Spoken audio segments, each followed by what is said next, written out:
Good evening, everyone. My name is Elizabeth. I am a social worker in Islington fostering team, and I'm here this evening to talk to you about fostering. And I have with me here one of the foster carers, experienced foster carers, and I will hand over to him to introduce himself. Hi, my name is Haras. I'm a foster carer with Islington. We've been fostering now for coming up to about 16 years, and with Islington for a number of those years. And it's been an excellent experience. And obviously, I'll speak to you as the evening progresses. Okay. Thank you, Aras. Okay, we're still looking for foster carers. We're looking for foster carers for children in primary school, secondary school. We've got a new scheme coming up called specialist foster carers. We're also recruiting for that scheme in case you're interested in caring for more challenging children. If you enjoy challenging, you can apply for specialist foster carers. Again, I just want to quickly run through some of the things that you will need to meet in order to become a foster carers for Islington. So one of them is if you have a spare room, if you have experience of caring for children, not necessarily your own. We have people who haven't got children of their own, but they've looked after relatives' children. So if you have that sort of experience, you may be able to foster. We are also recruiting for children with disabilities. So foster carers that want to do respite or what we call short break. So, when parents of those children need a break from, their care, we do support them by providing them placement for a few days and in a year. So if that is of interest to you, please contact us. Aras, I just want you to quickly tell the audience, I don't know if you have anything you want to share about your experience of, of the process. How did you find it and how have you been finding fostering? Yeah, absolutely. I mean, it's changed quite considerably over the last 20 years. But you normally fill in a form, I think from memory, it's still called the Form F, it may be something else now. And it's quite intensive in terms of the level of questioning, but one needs to understand that you're working in the safeguarding remit. So the agencies or the local authorities need to ensure that everything that you answer can be cross-referenced, checked, and that you're suitable. It's not just a safeguarding for the local authority, it's safeguarding for yourself. The form in itself is quite long and complicated, but the social workers are very, very helpful in helping you fill it in. So it's about your medical history, your background, your education, your living standards, your support networks, where you're planning to live, what you as an individual can bring to the table, really, as a carer. And it's so diverse in terms of the number of people that foster, the types of people that foster, whether you're single, married, looking to go into a relationship. It all depends on your circumstances. There's no one identikit in terms of what is a good foster care. Foster care is very, very diverse. And in terms of our experiences as foster carers, it's been fantastic over the last 15 to 16 years. We've had so many different children from various backgrounds, ranging from, let's say, Eritrea, Sudan, Afghanistan. We've had children who live in this country, and they've all brought unique things to us in terms of learning and being able to give to them, and also being taken from them and being able to absorb in our lives. And you realize that, as a human being, you're a sponge, and you learn and you give to others. And even now, as an example, some of the children that were in our care went to university, married, come back for dinners, have children, and the cycle continues. And it's got an auntie now. So it's been. I'm not saying it's plain sailing all the way through, but it's an experience that is unrivaled in anything else that you can do. That was fantastic. I mean, one of the things that you get from looking after these children is the relationship that you have, even after they've moved on from you. And some of them do, stay in touch. And it's good to hear that they are doing fantastic, even after they've left care. They've managed to, put all that trauma and all that challenges behind them, and they become confident and responsible adults themselves. So that is one of the reward that you get. You can see from the way Aras is brimming talking about the young person. So that is one thing that you get from fostering. The other thing is, before you actually get to the point of um, completing an assessment, we do take applicant through a process. So we just don't take your application and go straight into assessment aspect. It's a stage by stage process, because we want you to get used to the process. We want you to, familiarize yourself with what we do, how we do things, before we actually put you through the big part of the process, which is the assessment. And like Haras said, it can be intrusive, but we try our best to make it less intrusive and enjoyable as well. The other thing that I want to add to what Ara said is, before you become a foster carers, we give training, a preparation training. So that training is just to help you, understand different things that you will do as foster carers, and also some of the issues that the children might bring to your home, and how to manage those issues in addition to whatever you have in your personal life. So we are there to support and to make the process less intrusive and more enjoyable. And even after you've become a foster carer, the support is still ongoing. We offer, a lot of supports apart from giving you allowance for caring for the children. So I just want you to touch quickly, Haras, on some of the supports that you have used since you become foster carers for Islington.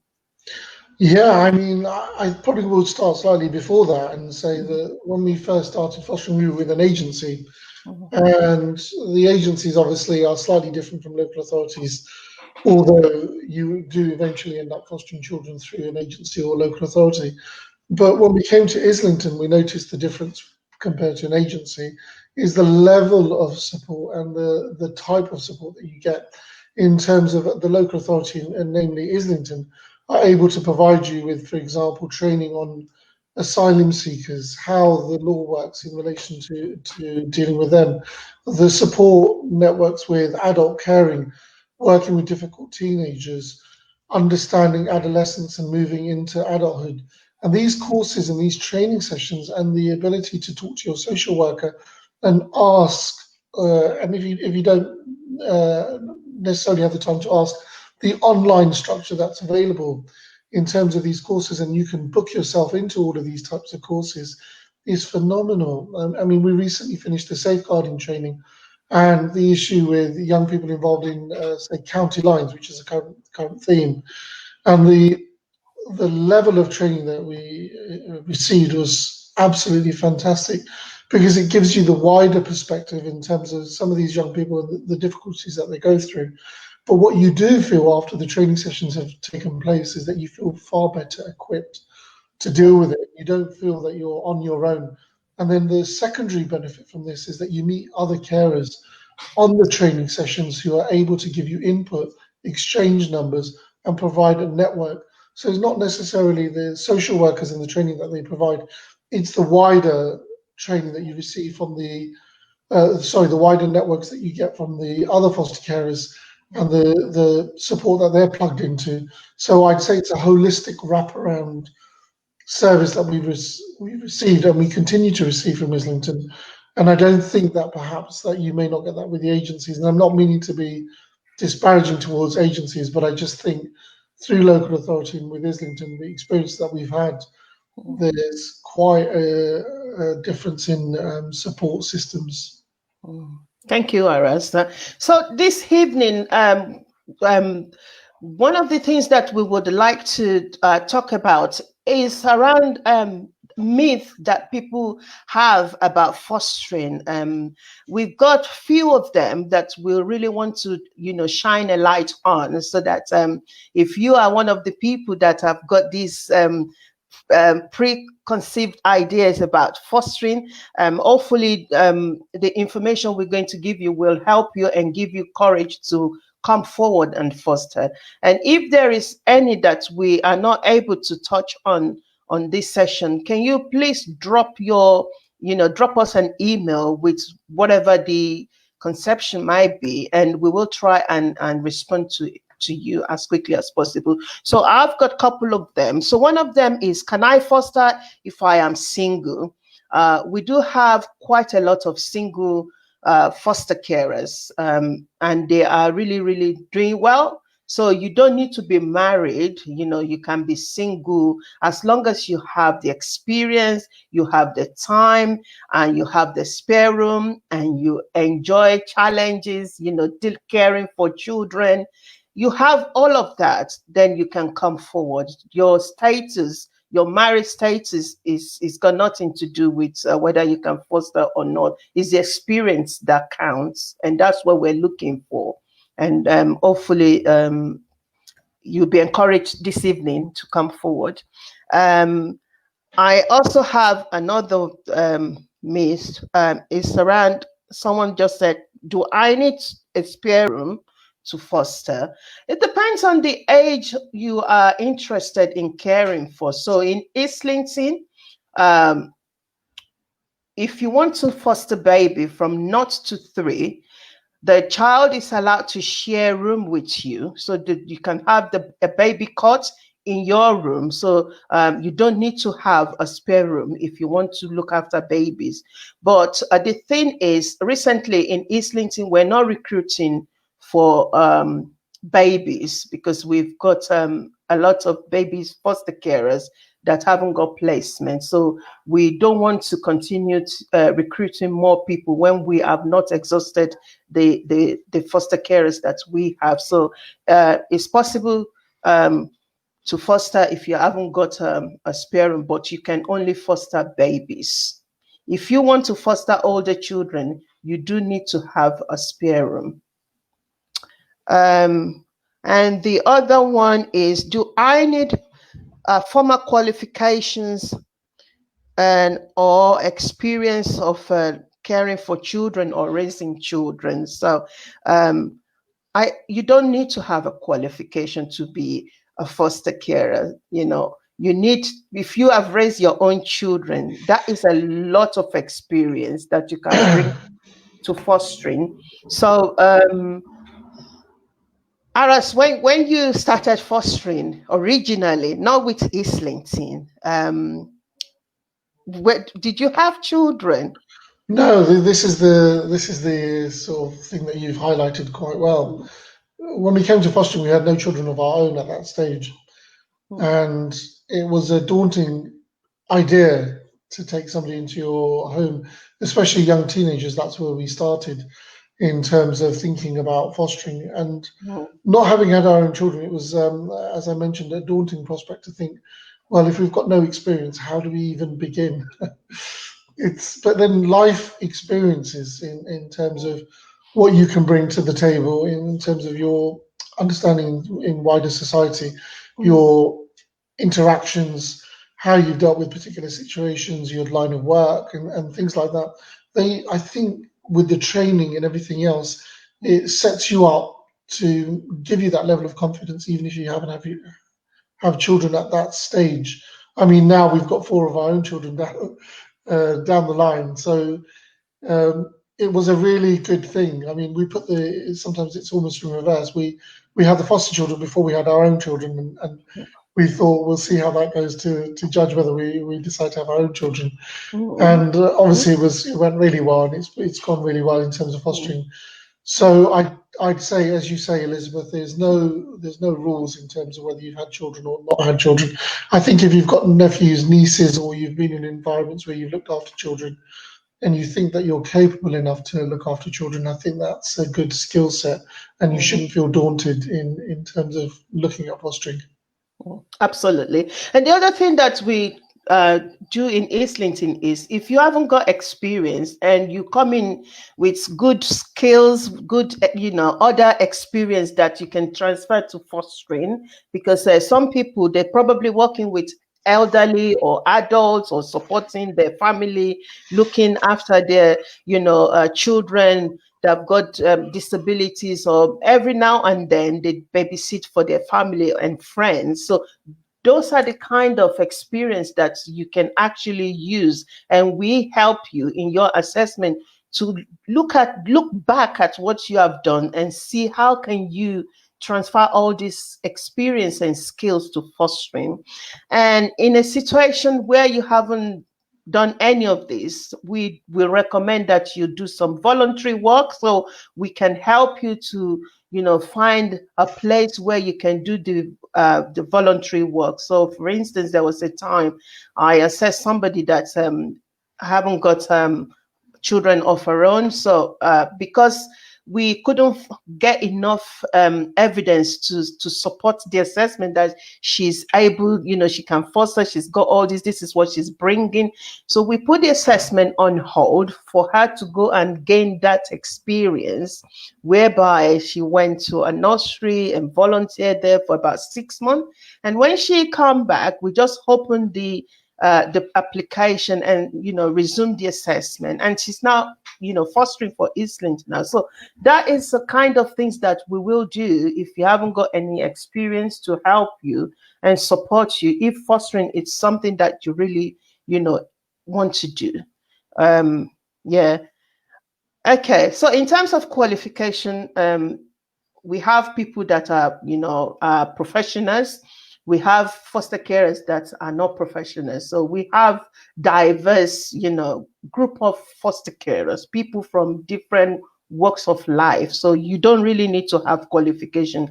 However, when you come to fostering, you can build yourself up, using all the training support available to foster carers. You want to say something, Harris, in terms of how how can we support people that haven't got qualifications? I think what it is, the key thing is for us. I mean, we were both professionals working full-time occupations until we decided we wanted to do something else and diversified. But generally speaking, what you find is that the local authority in Islington specifically will give you a great deal of support in terms of how to do the notes, how to ensure that your logging systems are accurate, how to ensure that you're able to use emails, you're able to use technology, because the training sessions are all there. So formal qualifications are good up to a point, but I think it's the life skills element which Islington really draws out, and that can be transferable, as you mentioned, really, Elizabeth, in terms of being able to do things which are, Mm, you may not feel at first, in the first instance, that am I able to do this? Am I not able to do this? And it's quite daunting. And what mm, you find is that the level of qualifications that, and I use qualifications as informal qualifications, is that Islington will support you through processes, especially note taking and especially understanding how to do diaries and especially how to record information, which is crucial in becoming a foster carer, because that becomes part and parcel of your day-to-day job. And what you realize is the skills that fostering gives you in terms of the note taking and so on is again transferable to your other life in terms of if you're working in a professional capacity and so on, because it gives you the ability to use transferable skills both ways. mm. Thank you, Aras. And I have another one. This is about disability. So someone is asking, can she foster if she has a disability? And depending on the disability that you have, you can foster. Come to think of it, fostering tasks involve leaving your house, going places with your foster children, doing things for your foster children. So if you have a physical disability, you need to think about, how would I be able to do all these tasks if I'm not, if I have problem with my hand or I have mobility problems, you need to think about it. But if the disability is not severe, if you're still living a normal life, if you've raised your children with that, condition, it means that you can foster as well, But in the fostering process, we look at all of this and we help you to look at how can you do things in a way that make fostering and other stuff that you're doing manageable for you. Yeah. Is there anything you want to add, Haras? I think what you said, Elizabeth, is quite comprehensive, really. Disabilities are covered by equalities legislation in terms Oh, of what somebody can and cannot do, and there's oh, no level of discrimination that should be applied, and mhm, that's rightly so. So the key to the issue is if you've raised your own children and mhm, you're able to look after your own children, for example, or you've looked after nephews and nieces, and you may have some degree of disability, I think that's all factored in. And I think Islington again is very, very accommodating in terms of understanding these things and applying the equalities legislation in a way where somebody who may have a disability doesn't feel that they have a disability, and why should they? They shouldn't be brought to anybody's mm, attention.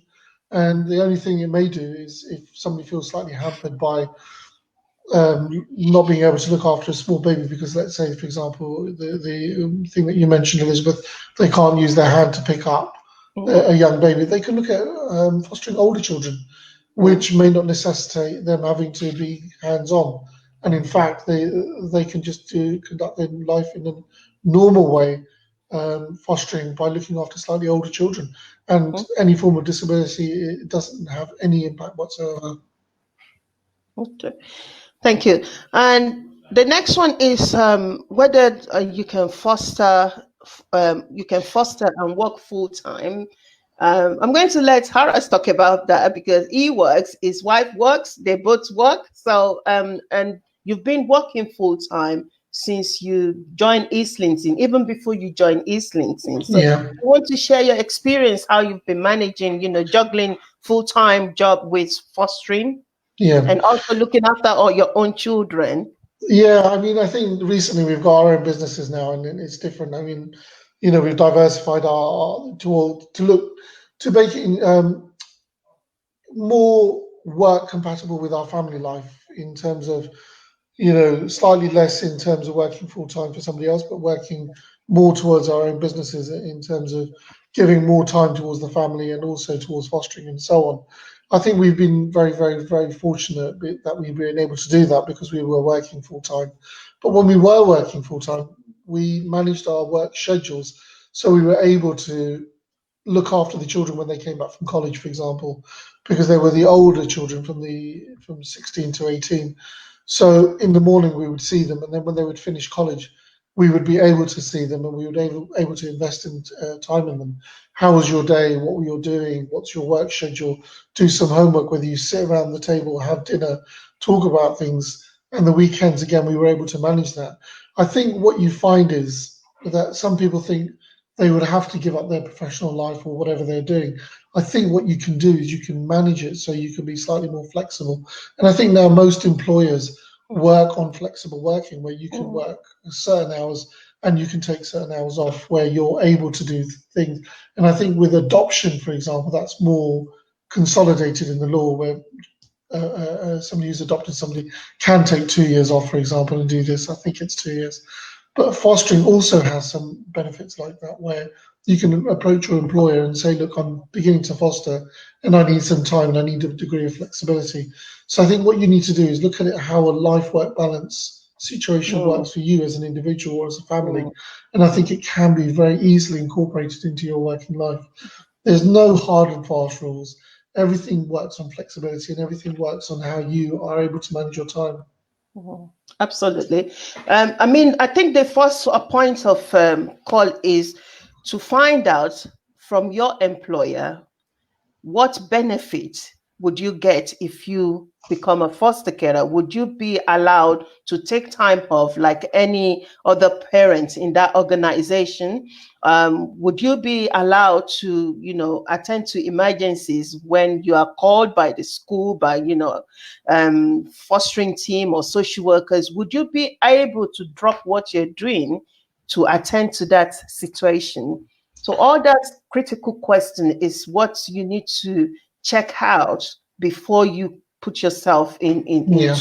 into it. So we do have foster carers that work full time, and this is the things that one of the areas that we covered in assessment, and not only in assessment, throughout the process we talk about how can we support people to lead a normal life. I mean, it's important for the foster children to also know that people do work and raise children, and when emergencies happen, you can, create time to attend to that emergency. That is I, normal life. That's how I, it I is. think that's right. I think what it is, it's almost like there are statutory protections also for foster Mm, carers, much like their own children.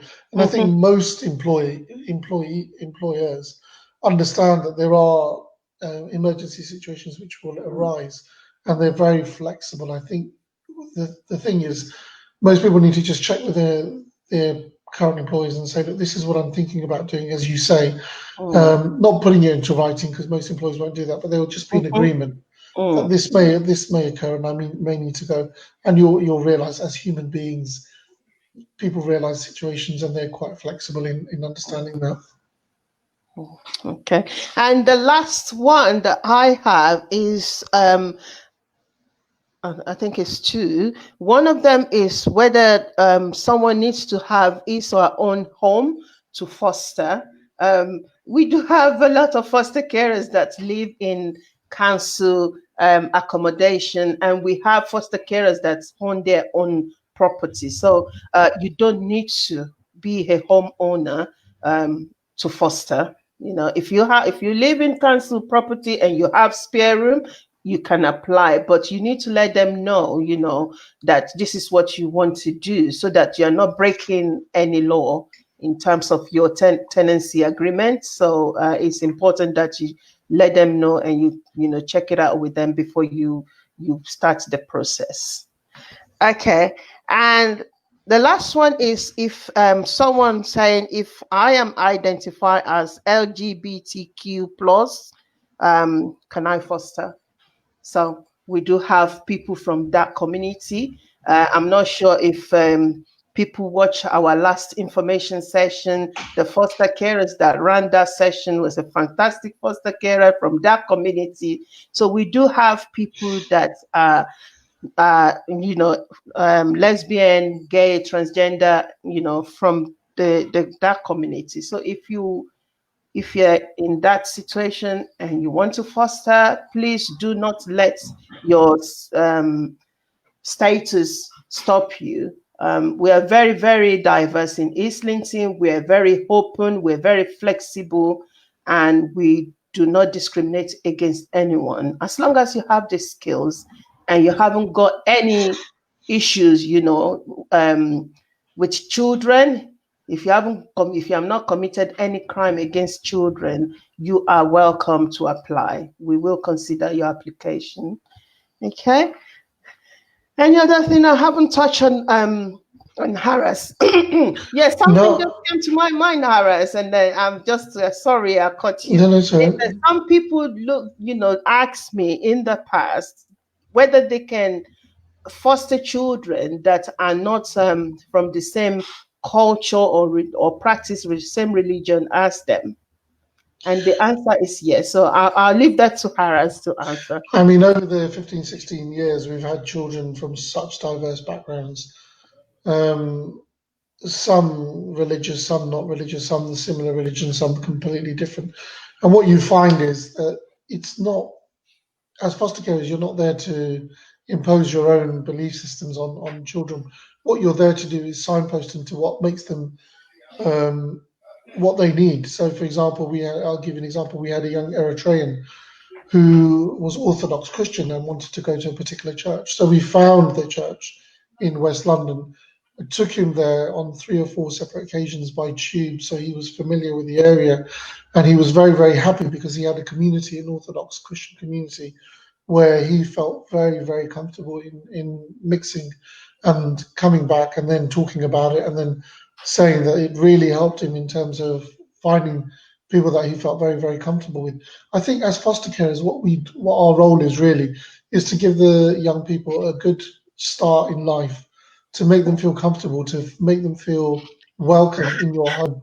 And your role really is, it's a non-judgmental role. It's really signpost them, give them a degree of confidence, and set them up for the future so they feel that the best start that they've had in life has come from your home and your origins.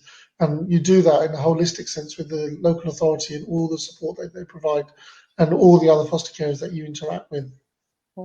And the other thing is, if you look at it from this perspective, when these children come into care, they probably, will have nothing left in them apart from that's part of them, their family, their religion, their culture will be the only thing they'll probably bring with them when they come to your house. So imagine, taking that away from them. What would that, become of? You're taking that identity, you're taking away the Yeah, everything, the family, and some of them they use their religion as a comfort, yeah. something that give them encouragement, motivation to just strive on.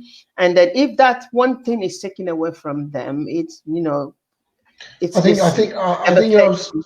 I think you're absolutely right, Elizabeth. In terms of when they come to you, a lot of them they've had certain experiences and traumas in their life.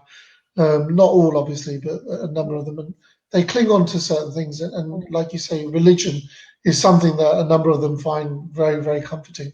And if you can support them and signpost them to places where they feel that that's being nourished, their soul is being nourished in that way, then I think that that's only a good thing, and you should encourage it and ensure that they feel comfortable in what they're doing and where they're going, and you accompany them on a number of occasions to make sure the relationship there is there's a safeguarding issue as well. And just like the children, Islington foster carers, they come from different backgrounds. As you can see from all the three sessions we've held, we've got foster carers from white background, from white European background, Asian background, black background, and it's the same thing with the teams within the children's service. It's a very, very diverse community. So we I expect Yeah, foster carers to be able to support all our children. I think you're right, Elizabeth, and I think in the current climate, and I think children are very aware of certain things that are going on in Mm, society.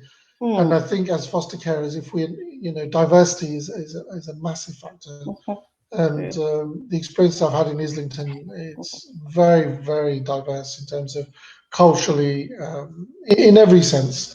And I think the young people that come to our care and in other people's care, they find that very comforting. That's one thing mhm, that they find very, very supportive, that they can link into various communities very, very quickly, because it's a London borough, it's a very diverse borough, and the people that foster are very diverse, as are the social workers and people who are involved in children's care. And I think long may that continue.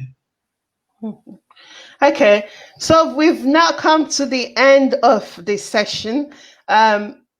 If you've found the information, encouraging, useful, and you still got interest in fostering, please do contact us. With, at the bottom of the screen, you can see our contact number and email address. So uh, get in touch. Let us hear from you, and we take it up from there. I hope you find today's session useful, and we look forward to hear from you in the future. Take care and have a good evening. Thank you, Haras, and I'll see you No, later. no problem. Shall I log off now? Yes, Haras. All right.